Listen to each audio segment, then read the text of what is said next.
balance between order and chaos. Instinctively, we try to maintain a reasonable balance between order and chaos. Why? Because when this balance is attained, obstacles that bring an individual or group to a halt will be removed, clearing the way for some sort of personal or broad advancement, and almost every species understands this basic concept. When something tips the balancing scales too far to one side, almost like a reflex, we as a species try to initiate a counterbalance with the opposite. We balance order with chaos and chaos with order. In this interpretation of order and chaos, order is cut and dry fact-based logic, while chaos is the constant possibility of an unpredictable reaction from a place of emotion. When some force tries to impose too many rules that take away our free will and individual expression, another force will instinctively rebel against that rule with an emotion-fueled outburst of disorder. When a force creates anarchy and almost uninhabitable destructive disorder, another force will react with an extensive set of rules and regulations. In both instances, a counterbalance is the natural response to re-establish that calm balance. We've understood this concept well before we became the highly advanced species we are today. Our most ancient of ancestors knew that pure chaos is almost unsustainable for life to thrive and progress, but when we worked together in that chaotic time period as a unified movement to focus that chaos with a basic order of rules, we worked towards the goal of creating a solid foundation that we could all benefit from on a very fundamental level. We watched as a natural order would begin to unfold from a more civilized understanding, and a balance would come to pass.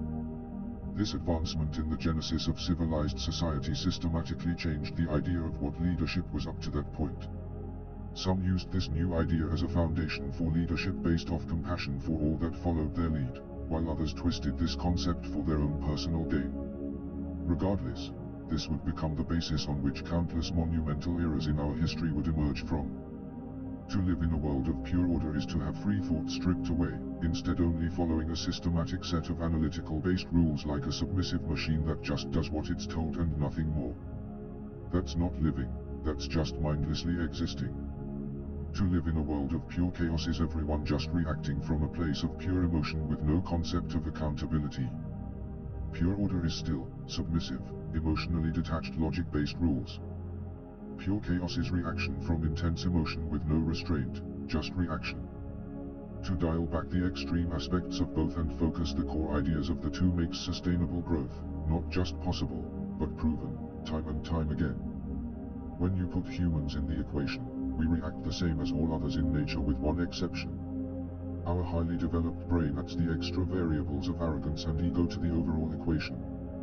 As our society and species progress, we continually create our own rules and, in some ways, begin to believe we are above the laws of nature.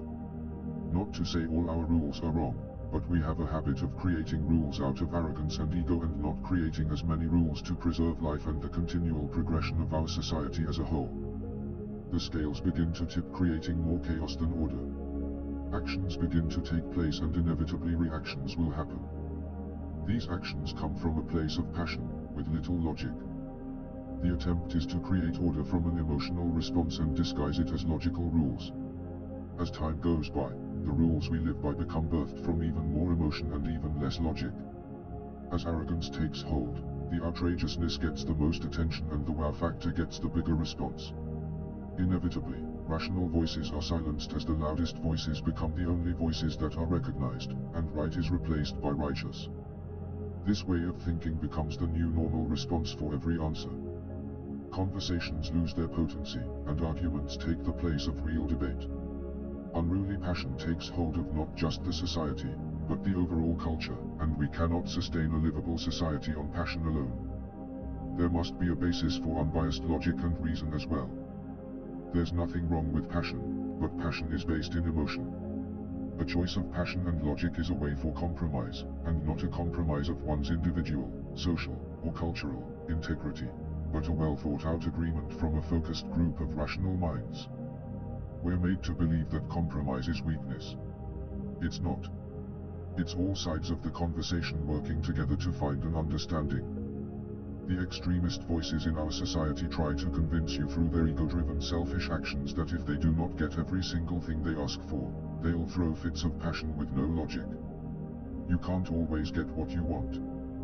That's just reality, but that doesn't seem to be the reality society, as this idea has been dismissed and replaced with the numerous examples of childish spoiled brat fits thrown by people in the highest offices of government, and in the attention-seeking trolls disguised as intellectual adults.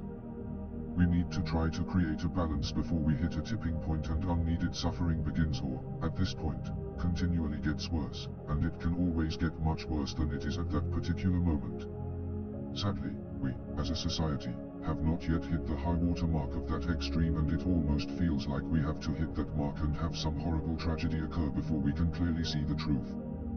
Whether we like it or not, we ascertain a more conscious view of reality when any kind of tragedy directly or indirectly affects us.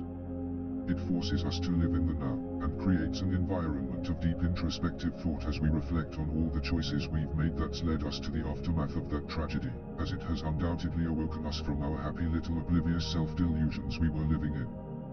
We do this at funerals, after fighting in wars, and moments where there are large numbers of death and destruction.